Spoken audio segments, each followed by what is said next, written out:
আচ্ছা, তোমরা যারা অনেকে বুঝতে পারছিলে না, এই স্বামী বিবেকানন্দ স্কলারশিপের যে তোমাদের 5 তারিখ আর ওদিকে তোমাদের যেটা দিয়েছে 4 তারিখে ছেলেদের এবং 5 তারিখে মেয়েদের সইটা প্রিন্সিপালের দিয়েছে, তো সেটা কী কী ডকুমেন্টস লাগবে। তো সেটার জন্য ডকুমেন্টস লাগবে, একটা বলেছে ভর্তির স্লিপ।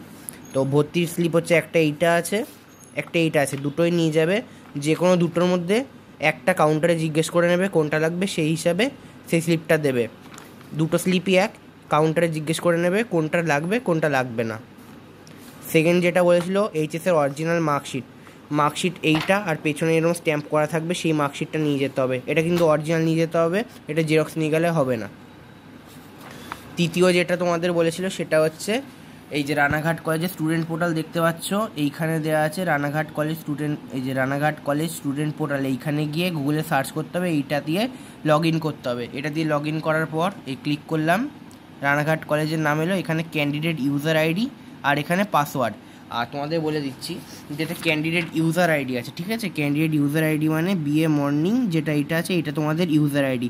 আর এখানে বলেছে যে ক্যান্ডিডেট ইউজার আইডির পর এখানে বলেছে এটা আছে পাসওয়ার্ড আছে ডেট অফ বার্থ, তো ডেটের জায়গায় ডেট, মান্থের জায়গায় মান্থ, ইয়ারের জায়গায় ইয়ারটা লিখতে হবে।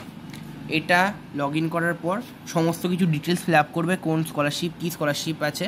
আর তারপরে যেটা বেরোবে এই একটা ফর্ম বেরোবে, এই ফর্মটা তার সঙ্গে নিয়ে যেতে হবে, ঠিক আছে। তো টোটাল তোমাদের কি থাকলো, প্রথমে হচ্ছে পে স্লিপ একটা, দুটো। তো এই দুটোর মধ্যে দুটোই নিয়ে যাবে, যেটা লাগবে সেটা কলেজে জিজ্ঞেস করে নেবে, নেওয়ার পর অ্যাপ্লাই করবে। সে এক হলো। দুই হচ্ছে তোমাদের এইচএসের অরিজিনাল মার্কশিট। তিন হচ্ছে এই ফর্মটা নিয়ে যাবে, আর তার সঙ্গে স্কলারশিপের জন্য যে হার্ড কপিটা দিয়েছিল সেই হার্ড কপিটা নিয়ে যাবে, যদি লাগে অবশ্যই ওটা দিয়ে দেবে।